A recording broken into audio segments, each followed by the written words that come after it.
Fraser Bear, A Cub's Life, written by Maggie DeVries, and read by Mr. C, the teacher.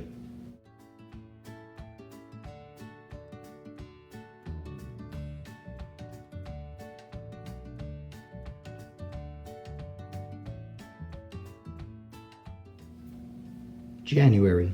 Deep in their den, two baby bears snuggle against their mother's belly, drinking her rich, warm milk. Tiny and hairless and blind, they are as happy as they can be. As they drink, they make a humming sound, like the buzzing of bees. Far away in the ocean, thousands of Chinook salmon begin their long journey home.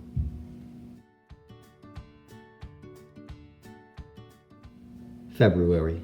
There she is. A man squeezes halfway into a hole in the tree just above the bears' heads. The mother bear stirs as he pokes her in the shoulder with a needle.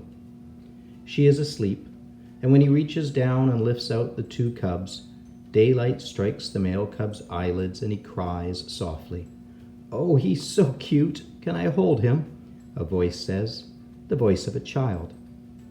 Moments later, the tiny cub snuggles into his new spot under the child's coat. He senses his sister nearby and is content.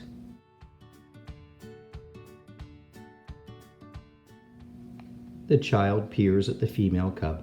"Samantha," she says. "I name you Samantha. And you," she says, turning to the male bear, "I name you Fraser Bear." The man changes the mother's bear's collar, weighs and measures her, and returns her to her tree. He places the cubs against their mother's chest. It is time to go. The child walks away as slowly as she can. One day, she hopes, she will see Fraser and Samantha again. April. Fraser opens his eyes for the first time. His sister looks back at him. After the bears have a feed and a snooze, their mother shoves her front feet and her nose under Fraser and pushes him up and out into the world. Moonlight washes over the small bear. He shakes his head and breathes the chill night air. Until now, he has known only the smell of bear. The new smells are sharp and clean: snow and trees, pine, spruce. He listens, an owl hoots. In the distance, a wolf howls. The snow is cold under Fraser's paws. With the tip of one paw, he touches the crisp edge of a shadow. His sister shoves past. Fraser turns and gives her a good cuff. Their mother watches as the cubs fall over and over each other in the snow. Early next morning, far away, boats go out to sea. Men and women lower their nets.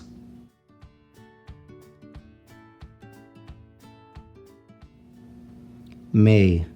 The melt is on. Water rushes down the mountains. The cubs are always hungry. Day after day, they follow their mother in search of new growth. They climb for it up bare, slippery slopes. Many times a day, they stop to drink their mother's milk. The mother bear is even hungrier than her cubs. She watches for food and for danger. Nearer now, the salmon that have survived the journey swim into the wide, muddy mouth of the Fraser River.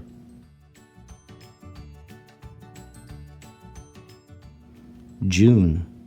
One morning, Fraser's mother spots a moose calf all alone. She huffs her cubs up a tree. Fraser is curious and stops, but a swat on the rear sends him scrambling after his sister. The cubs peer down from the branches as their mother stalks the calf. But the calf sees her and bawls. Suddenly its mother appears, sharp hooves raised against the great hungry bear.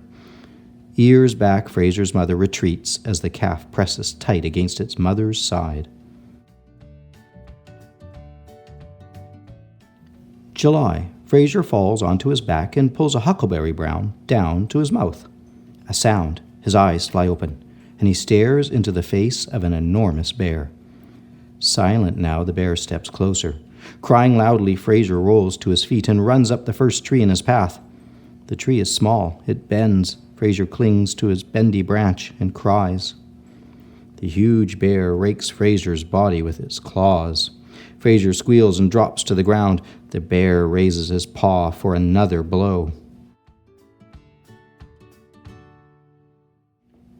A furious roar stops the paw in midair.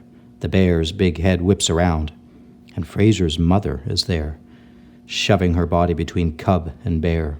The male bear's anger is no match for hers. He retreats a pace or two and lumbers away. Samantha creeps backward down a nearby tree.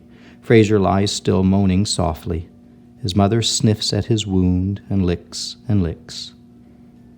The fish reach the rapids in the Fraser Canyon. A cement ladder built under the water helps them pass through. On they swim. August-September. The berries in July were good, but the berries in August are better. Fraser loves the blueberries best.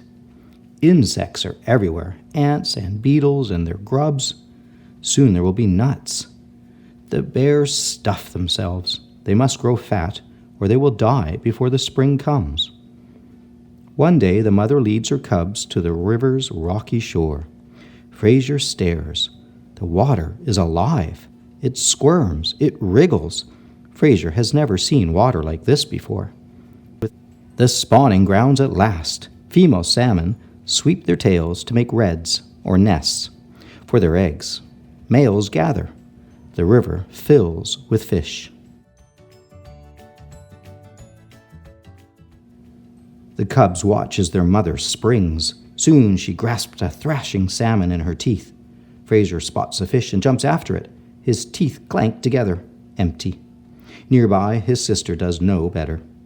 Their mother grunts to her cubs and to follow, and the bears make their way into woods to feast on her catch undisturbed. The female salmon release their eggs. The males release a cloud of milt over them. Fertilized, the eggs drift down into the redds. Their work done, their bodies weak, the fish live on for some time to protect their eggs. At last, though, each Chinook must die.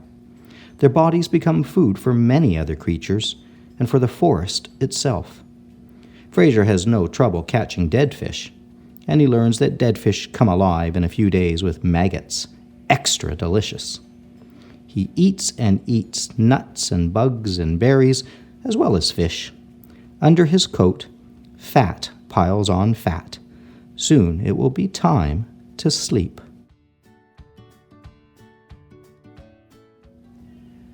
October. Fraser's mother has found a den among the roots of a fallen tree. Fraser and Samantha help her line it with leaves and grass. Weeks more of eating, mostly nuts now, and squirrels' cachets, when they can find them. Snow comes. The den's entrance is hidden by a great white drift.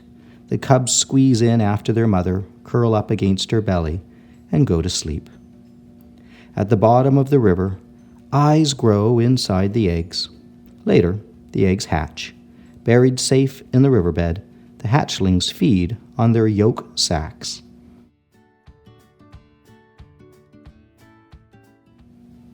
May. Until the time comes for Fraser to leave his mother, he does not know that he will go. One day, though, just before his second summer, Fraser wanders off in search of the next green patch. His mother watches as he disappears from view. Fraser finds a rotten log and flips it over, lapping up bugs and tugging at fat grubs with his teeth.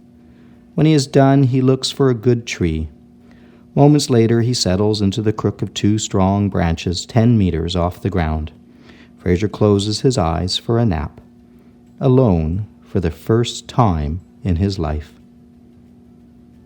Last year's hatchlings, now the size of stubby pencils, swim for the sea. June. Fraser hunts for leaves and berries and grubs.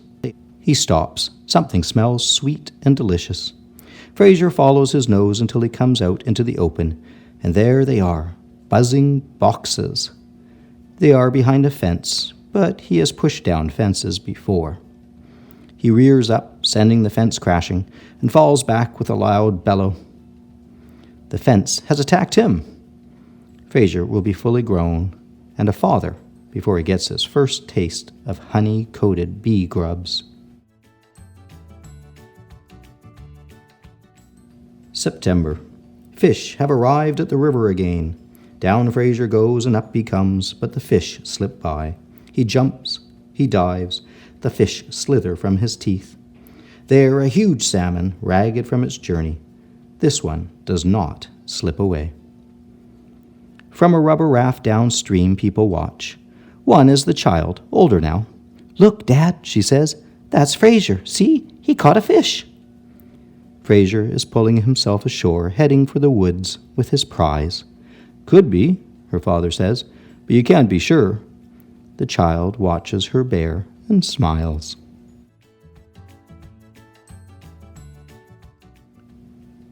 October. Fraser is fat.